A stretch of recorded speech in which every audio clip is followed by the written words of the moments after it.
5 बजे आते हैं। फिर दादी जाके नहाना धोना खाना बनाना, फिर दादी पूरा ख्याल रखती है। दिन भर दादी ख्याल रखती है। दादा कभी दादा ये उबाला छाना और मतलब छान के डिब्बे में भरा, यह एक सकारात्मक व्यवहार है।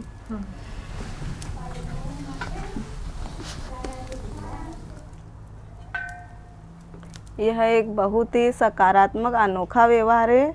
बहुत ही सरल तरीका है, लेकिन बहुत कम लोग ऐसा करते हैं। हम इस बात का अवलोकन कर रहे हैं कि ज़्यादा से ज़्यादा परिवार इस प्रक्रिया को अपनाएं। ममता सुरागे पिछले 10 वर्षों से एक आंगनवाड़ी कार्यकर्ता हैं। ममता दीदी और आंगनवाड़ी सहायिका भूरी मोरे दोनों ही नियमित और सीधे समुदाय के संपर्क में रहती हैं। चाहे वो आंगनवाड़ी सेवाएं देना हो, पोषण या महिला सशक्तिकरण और बाल संरक्षण से जुड़े मुद्दों पर काम करना हो, दोनों को समुदाय की सामाजिक, आर्थिक और व्यवहारिक चुनौतियों की गहरी समझ है। बच्चों के अच्छे पोषण से जुड़ी चुनौतियां उन्हीं में से एक हैं। आज वे व्यवहार परिवर्तन के एक नए टूल का इस्तेमाल कर रही हैं, जो उन्हें अलग और अनकॉमन व्यवहारों को पहचानने में मदद करता है, जो समुदाय की कई चुनौतियों, खास तौर पर पोषण से जुड़ी समस्याओं का समाधान बन सकते हैं। हर गांव में कुछ परिवार ऐसे होते हैं जो स्वयं के द्वारा समाधान खोज लेते हैं। जैसे कोई ऐसा परिवार जहां उनके सभी बच्चे सुपोषित हैं, जबकि उनके पास भी पड़ोसी परिवारों की तरह ही सीमित पैसा, जमीन या संसाधन होते हैं। तो सवाल उठता है, आखिर ये परिवार अलग क्या कर रहे हैं? और उससे भी ज्यादा महत्वपूर्ण बात यह है कि ऐसे अलग और अनोखे व्यवहारों को कैसे पहचाना जाए, जिन्हें हम पॉजिटिव डिविएंस प्रैक्टिस भी कहते हैं। पॉजिटिव डिविएंस, जिसे हम पीडी के नाम से जानते हैं, ये अनकॉमन व्यवहार को अपनाने की एक प्रक्रिया है, जिसके माध्यम से हम गांव के कुछ ऐसे परिवारों को देखते हैं जिन्होंने समस्याओं को सुलझाया है, और कुछ ऐसे व्यवहार अपनाए हैं जिन्हें दूसरे परिवार भी अपना सकते हैं और समस्याओं से बाहर आ सकते हैं। तो आइए जानते हैं कि ये पॉजिटिव डिविएंस या पीडी टूल आखिर है क्या। पॉजिटिव डिविएंस या पीडी टूल सामाजिक व्यवहार परिवर्तन का एक टूल है, जिसे हम 5 चरणों में क्रियान्वित करते हैं। ये प्रक्रिया हमें पोषण, स्वास्थ्य, स्वच्छता, महिला सशक्तिकरण और बाल संरक्षण से जुड़ी चुनौतियों से निपटने में मदद करने वाले अलग और अनकॉमन व्यवहारों की पहचान करने में मदद करते हैं। पीडी टूल आंगनवाड़ी केंद्र से दी जाने वाली सेवाओं को बेहतर ढंग से लागू करने में मदद करता है और समुदाय की भागीदारी को बढ़ाता है। ये टूल गृह भ्रमण को प्रभावी बनाता है और साथ ही आंगनवाड़ी कार्यकर्ताओं की अवलोकन और संवाद क्षमताओं को भी मजबूत करता है, जिससे समुदाय के साथ उनका संबंध और भी गहरा होता है। नसीरुद्दीन की कहानी पीडी प्रक्रिया में अलग और अनकॉमन व्यवहारों को खोजने के महत्व को बहुत सुंदर ढंग से समझाती है। हर दिन नसीरुद्दीन गधों के झुंड को लेकर सीमा चौकी पर जाता था। कस्टम अधिकारी हर बार गधों पर लदी पोटलियों की अच्छी तरह तलाशी लेते थे, लेकिन उन्हें कभी कुछ संदिग्ध नहीं मिला। कई दशक बाद दोनों एक बार फिर मिले। तब रिटायर हो चुके कस्टम अधिकारी ने पूछा, नसीरुद्दीन, सच सच बताओ, तुम आखिर क्या तस्करी करते थे जिन्हें हम कभी भी पकड़ नहीं पाए? नसीरुद्दीन मुस्कुराया और बोला, गधे हुजूर। कस्टम अधिकारी चौंक गया और सोच में पड़ गया कि हम कभी गधे क्यों नहीं देख पाए। कस्टम अधिकारी को मिले प्रशिक्षण ने उसे केवल छुपी हुई चीजों पर ही ध्यान देना सिखाया था।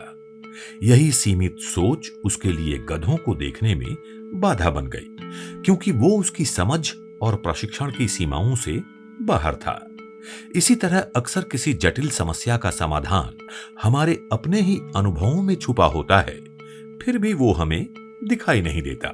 इस कहानी से हमें ये सीख मिलती है कि छिपे हुए समाधान खोजने के लिए एक नई और खुली सोच, समाज को बारीकी से समझने की क्षमता, मानव व्यवहार की गहरी समझ और पूर्व धारणाओं को एक तरफ रखना जरूरी है।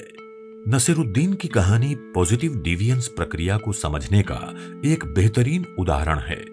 जब आंगनवाड़ी कार्यकर्ता आपस में चर्चा करती हैं, तो उन्हें पीडी प्रक्रिया को लेकर स्पष्टता मिलती है।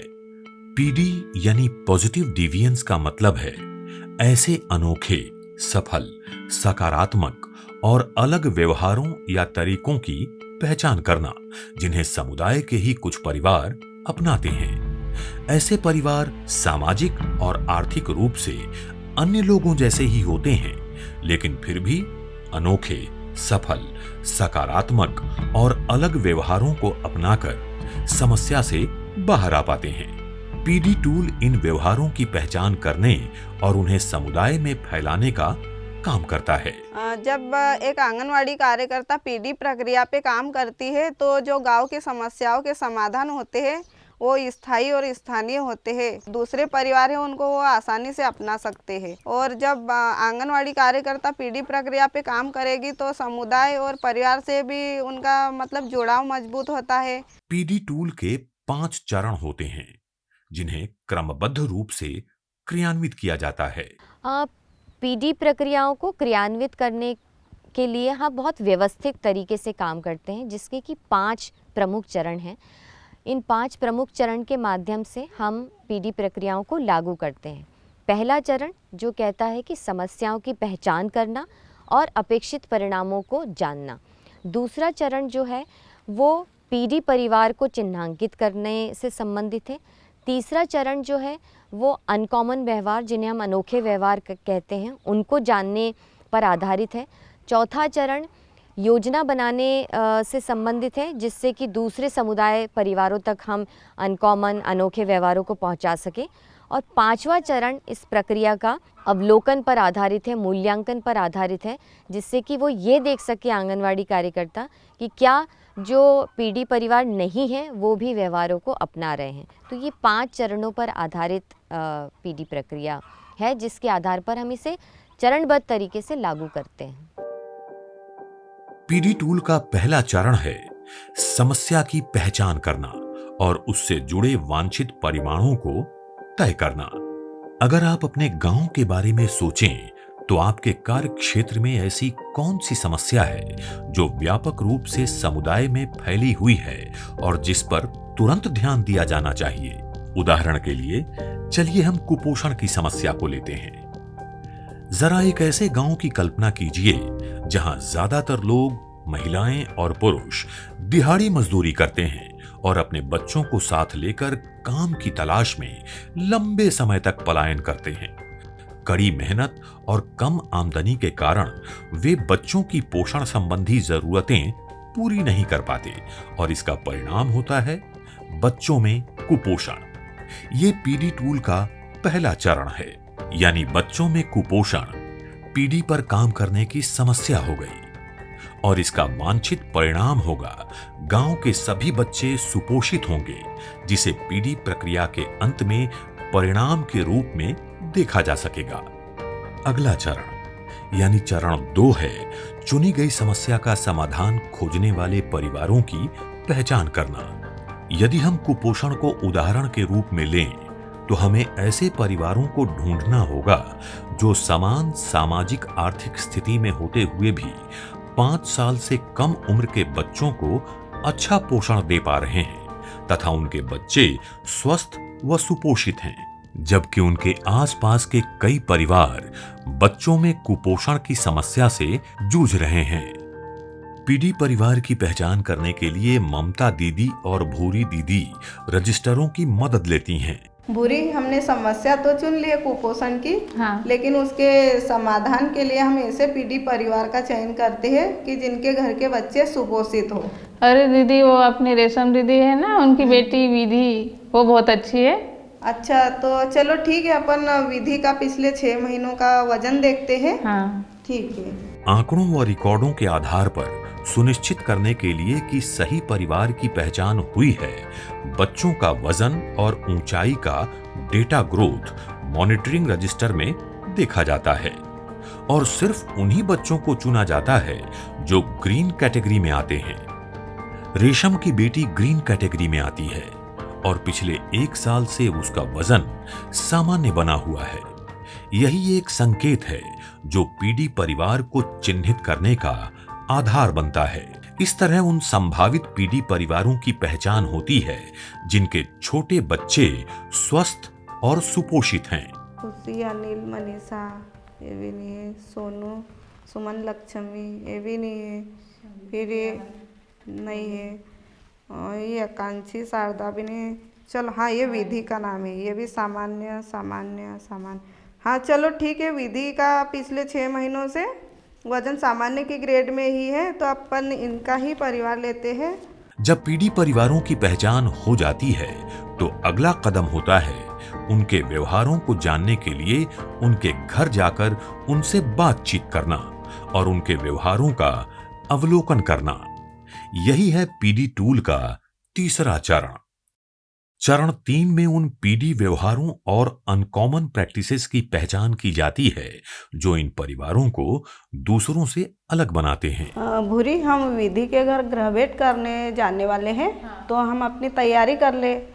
हाँ, तो अपना सामान अपन जमा लेते हैं, गृह भेंट के लिए ले जाते हैं। पीडी टूल किट है, और फिर ये वर्क बुक है, फिर एक ये डायरी पेन भी रखना, एक तुम भी रखना और एक मैं भी रख लेती हूँ, है ना। तो अपन ऐसे सब जमा लेते हैं अपने सामान को। तो हमें परिवार वाले काम में बिजी रहेंगे तो हमें उनको परेशान नहीं करना है। हम उनको देखेंगे, सुनेंगे और खुले प्रश्न पूछेंगे। और ताकि मतलब जो अपनी गृह भेंट है वो परिवार के अन्य सदस्यों के साथ भी अपन बातचीत कर सके। ठीक है दीदी, हम उनसे कितना समय लेंगे? वो जितना ज़्यादा समय हमें दे सके अपन उतना समय लेंगे उनसे। परिवारों से मिलने का उपयुक्त समय तय करने के बाद पहला कदम होता है उनके यहाँ गृह भ्रमण करना। इस गृह भ्रमण का उद्देश्य होता है उन्हें आने का कारण समझाना, उनकी सहमति लेना और आगे की बातचीत की योजना बनाना। और काका कैसे हो? नमस्कार। और विधि कैसी है? वो भी अच्छी है। अच्छा, और रेशम क्या हालचाल है? सब बढ़िया। बढ़िया है। वो बैठो। दीदी कैसी है? हाँ?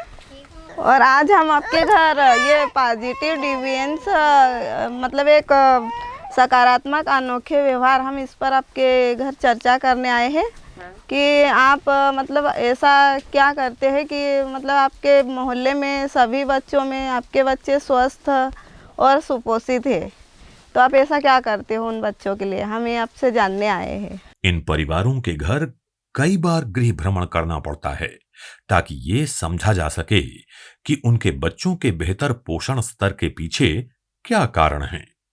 ये विजिट्स अलग अलग समय पर टुकड़ों में की जाती है, उनसे अलग अलग और समूहों में, और कई बार मिलकर ही पूरी तस्वीर साफ होती है। आज हम अलग और अनकॉमन व्यवहार का अवलोकन करने के लिए रेशम दीदी के घर आए हैं। उनके दोनों बच्चे स्वस्थ हैं और इसकी एक बड़ी वजह यह है कि वो उन्हें नियमित रूप से उबले अंडे देती हैं।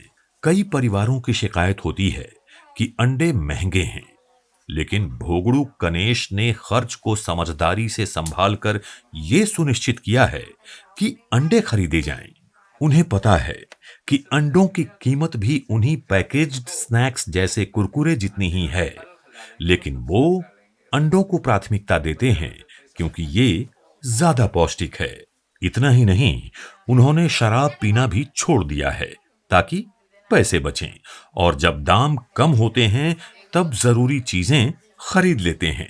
जो शराब पीता था तो उसके में से पैसे कम से कम अब पी लिया ना, फिर बाद में याद आ जाती। एक मुर्गी खरीदी और मुर्गी खरीदने के बाद में अंडा देते तो वो बच्चों के लिए खिलाते हैं। सारे छोटे बड़े अवलोकनों को पीडी रिकॉर्ड पुस्तिका में लिखा जाता है। इससे उन्हें समझने में मदद मिलती है कि रेशम और उनका परिवार क्या अलग कर रहा है। यह एक अनोखा पीडी व्यवहार है। इससे बच्चों को प्रोटीन मिलता है। समुदाय में यह अकेला घर है जो इस अनोखे व्यवहार को अपना रहे हैं और इस अनोखे व्यवहार में पिता भी बहुत ही महत्वपूर्ण भूमिका निभा रहे हैं। सबसे जरूरी बात है देखना, सुनना, समझना और सही सवाल पूछना।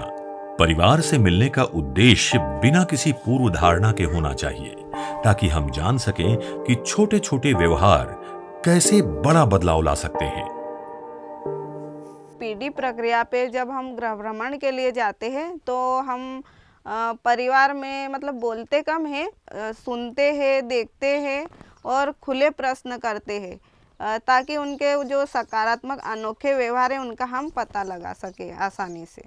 जो आंगनवाड़ी कार्यकर्ताएं पीडी प्रक्रियाओं पर काम करती हैं, उनमें कुछ और स्किल्स भी डेवलप होती है, जैसे हमें किस तरीके से ध्यान से सुनना है, किस तरीके से अवलोकन करना है, जो चीज़ें हम बातचीत में पता करते हैं और जो चीज़ें हम आसपास देख सकते हैं, उसकी क्षमताएं विकसित होती हैं और आंगनवाड़ी कार्यकर्ताएं ज़्यादा मजबूती से समुदाय के बीच संबंध बना पाती हैं और ऐसे स्थानीय सल्यूशन समुदाय को दे पाती हैं जिसे लोग अपनाकर समस्याओं से बाहर आ सकते हैं।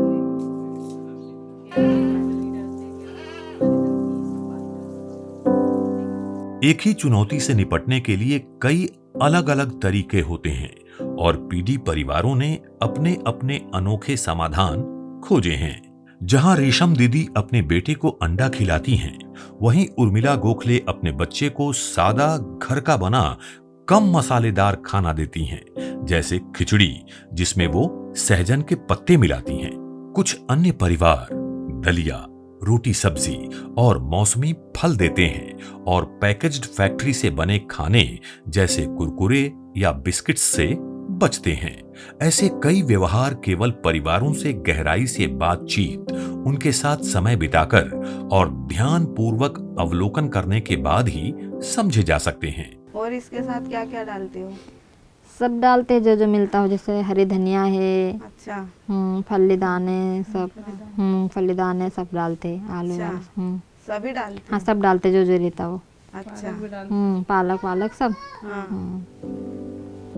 परिवार के विभिन्न सदस्यों की बातें सुनकर और छोटे छोटे व्यवहारों का अवलोकन करके हमें समझ आता है कि परिवार अपने बच्चों को कैसे स्वस्थ और पौष्टिक भोजन देता है। इस प्रकार ये पीडी प्रक्रिया किसी भी पहचानी गई समस्या के लिए काम करती है। पीडी प्रक्रिया का अगला कदम है पहचाने गए अनोखे, अलग, सकारात्मक व्यवहारों को समुदाय तक पहुंचाना।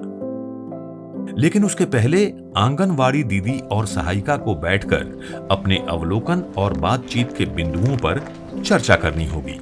भूरी, हम उर्मिला के घर गए थे तो उसके घर साफ सफाई कितनी थी ना, है ना? हाँ दीदी, और बच्चों को भी बहुत अच्छे साफ सफाई से रखते हैं। और हाँ, खाने में भी और सुरजनी की पत्ती का उपयोग करती है। और दीदी पाउडर बोल रहे थे कि उन्होंने पाउडर भी बना के रखे और रोज दाल और सब्जी। हाँ, तो वो कितना अच्छा कर रही है। तो चलो हम इन सकारात्मक अनोखे व्यवहारों को नोट कर लेते हैं। हाँ दीदी। अलग और अनकॉमन व्यवहारों को फैलाने के कई तरीके होते हैं, जिनमें से सबसे उपयुक्त तरीका है कि समुदाय के सदस्यों के साथ मिलकर तय करना कि पीडी प्रैक्टिसेस कैसे साझा की जाएं।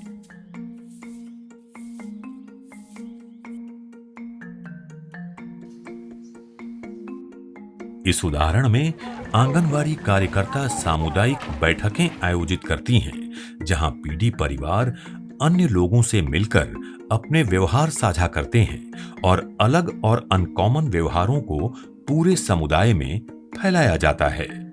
आज हमारे गांव की सामूहिक बैठक में आप सभी का स्वागत है। आप सभी को मेरा नमस्ते। हाँ, तो आज हम सबने आज पीडी के ऊपर चर्चा करने के लिए आप सभी को बुलाया है। इस सामुदायिक बातचीत के माध्यम से ममता दीदी पीडी परिवारों को अपने अनुभव साझा करने के लिए आमंत्रित करती हैं। चूंकि ये व्यवहार समुदाय के भीतर के ही लोगों द्वारा अपनाए हुए होते हैं, इसलिए इन्हें दूसरे आसानी से अपना सकते हैं। हालांकि हम सब जानते हैं कि केवल अनुभव साझा करना ही काफी नहीं है, बातों के बाद उन पर कदम उठाना भी जरूरी होता है। इसलिए वे ये भी चर्चा करते हैं और योजना बनाते हैं कि नए व्यवहार कैसे अपनाए जाएं और इसके माध्यम से अपने बच्चों के स्वास्थ्य में सुधार को कैसे मॉनिटर किया जाए। रेशमा, आप बताएंगे आप आपके बच्चे का ध्यान कैसे रखती हो? रोज सुबह सुबह अंडा खिलाती हूँ, उबाल के छील के ना, फिर उसको नमक डाल के खिलाती हूँ, इसीलिए स्वस्थ है, रोज खिलाती हूँ। ऐसी बैठकों के दौरान समुदाय के सदस्य सवाल पूछते हैं और इन पीडी व्यवहारों के बारे में अधिक जानना चाहते हैं। दीदी, अंडा बच्चे को रोज खिलाना चाहिए या महीने में कितनी बार खिलाना चाहिए, थोड़ा बताएं आप। सामुदायिक बैठकें चरण 3 में पहचानी गई पीडी व्यवहारों को साझा करने का एक प्रमुख माध्यम होती हैं। आंगनवाड़ी कार्यकर्ता और समुदाय के सदस्य 1 to all जैसी सहयोगात्मक विधियों के जरिए प्रचार के विभिन्न तरीके विकसित करते हैं। ये तरीके जो समुदाय से ही स्वाभाविक रूप से उत्पन्न होते हैं, उदाहरण के लिए सामुदायिक फोटो प्रदर्शनी हो सकती है जिसमें अनकॉमन पीडी व्यवहार दिखाए जाते हैं, कठपुतली नाटक प्रदर्शन जो समुदाय को जोड़ते हैं, या साथ मिलकर कुकिंग सेशन जहां सदस्य एक दूसरे से सीखते और साझा करते हैं। ऐसे कार्यक्रम प्रभावी रूप से उन परिवारों तक अलग अनोखे पीडी व्यवहारों को पहुंचाते हैं जिन्होंने अभी तक इन्हें अपनाया नहीं है और समस्या से जूझ रहे हैं। अंततः चरण 4 का उद्देश्य पीडी व्यवहारों को दूसरे परिवारों पर थोपना नहीं, बल्कि उनके प्रभावी होने को समुदाय में उजागर करके एक सामूहिक प्रक्रिया में उन्हें अपनाने को प्रोत्साहित करना है, जिसमें स्वयं निगरानी भी शामिल होती है। अंतिम और 5वें चरण में आंगनवाड़ी कार्यकर्ता और समुदाय मिलकर इन पीडी व्यवहारों की प्रभावशीलता को मापते, मॉनिटर करते और मूल्यांकन करते हैं। राहुल गोखले ने सामुदायिक बैठक से प्रेरित होकर अंडे उबालकर अपने बच्चों को देना शुरू कर दिया है और आंगनवाड़ी कार्यकर्ता इस व्यवहार को देखकर इसके असर का मूल्यांकन कर सकती हैं। ये जो पीडी प्रक्रिया है ये मतलब बहुत ही महत्वपूर्ण हुआ है, क्योंकि मतलब एक परिवार से दूसरा परिवार सीख रहा है तो सीखने में भी मदद मिल रही है और मतलब पीडी प्रक्रिया से सामाजिक व्यवहार परिवर्तन लाने में बहुत ही मददगार साबित हुई है। आंगनवाड़ी कार्यकर्ता और सहायिका गैर पीडी परिवारों के साथ लगातार मॉनिटरिंग और बातचीत जैसे समूह बैठकों या गृह भ्रमण में जाकर सुधारों की ध्यान से जांच करती हैं। कुपोषण के मामले में बच्चों की वृद्धि नियमित रूप से आंगनवाड़ी केंद्रों पर वजन करके आंकी जाती हैं, जबकि अन्य श्रेणियां विशेष मापदंडों से मापी जाती हैं। ये प्रक्रिया स्वयं के द्वारा खोज को बढ़ावा देती हैं, जिससे समुदाय के सदस्य अपनी स्थिति को बदल सकते हैं और अपने साथियों को इन प्रभावशाली व्यवहारों को अपनाने के लिए मार्गदर्शन कर सकते हैं। आंगनवाड़ी वर्कर हमेशा से पोषण से संबंधित मुद्दे, महिला सुरक्षा से संबंधित मुद्दे, बाल सुरक्षा से संबंधित मुद्दों पर काम कर रही है और वो आज भी बहुत सारी ऐसी समस्याएं जिनसे जूझ रही है और समझ नहीं पा रही कि इससे बाहर कैसे निकलें। पीडी उनको एक मौका देता है उन सारी समस्याओं, जो जटिल समस्याएं हैं, उनसे बाहर आने में उनकी मदद करता है, ताकि वो गांव से ही कुछ ऐसे व्यवहारों को चुन सकें और उस पर काम कर सकें और समुदाय के सामने स्थानीय समाधान रख सकें। अगर हम स्थानीय स्तर पर देखें, क्या समाधान लोकल स्तर पर उपलब्ध हैं, सकारात्मक व्यवहार हैं, वो हर एक स्थानीय स्तर पर उपलब्ध हैं। अगर उनको ही रेप्लिकेट किया जाए आंगनवाड़ी के स्तर पर और आंगनवाड़ी कार्यकर्ता के द्वारा तो निश्चित रूप से काफ़ी अच्छे परिणाम उसके हो सकते हैं और कुपोषण से संबंधी अन्य जो समस्याएं हैं उनका समाधान स्थानीय स्तर पर किया जा सकता है। एक अच्छी बात यह है, जब आंगनवाड़ी कार्यकर्ता होम विजिट करती है तो उस समय अगर वो पीडी टूल का इस्तेमाल करेगी तो उसकी खास बात ये रहेगी कि उसको बाहर से कुछ बात करने की या अपने तरफ से जो एक तरफा जो कम्युनिकेशन होता है उसकी आवश्यकता नहीं रहेगी। उसको वहीं से सीखना है, उसी को देखना है और उसी को फिर वहाँ पर ही रेप्लिकेट करना है। तो उसकी अपनी जो होम विजिट की प्रक्रिया है वो ज़्यादा बेहतर हो पाएगी, ज़्यादा सक्षम हो पाएगी और वो अपने काम को बेहतर ढंग से कर पाएगी। पीडी टूल आंगनवाड़ी सेवाओं को मजबूत बनाता है, जिससे समुदाय सशक्त, स्वस्थ और सुपोषित होता है। ये टूल आंगनवाड़ी केंद्र द्वारा प्रदान की जाने वाली 6 सेवाओं के सफल क्रियान्वयन में भी मदद करता है। पीडी टूल को लागू करके और इसके प्रभावशाली व्यवहारों को अपनाकर समुदाय अपने सुखद भविष्य की राह स्वयं बनाता है।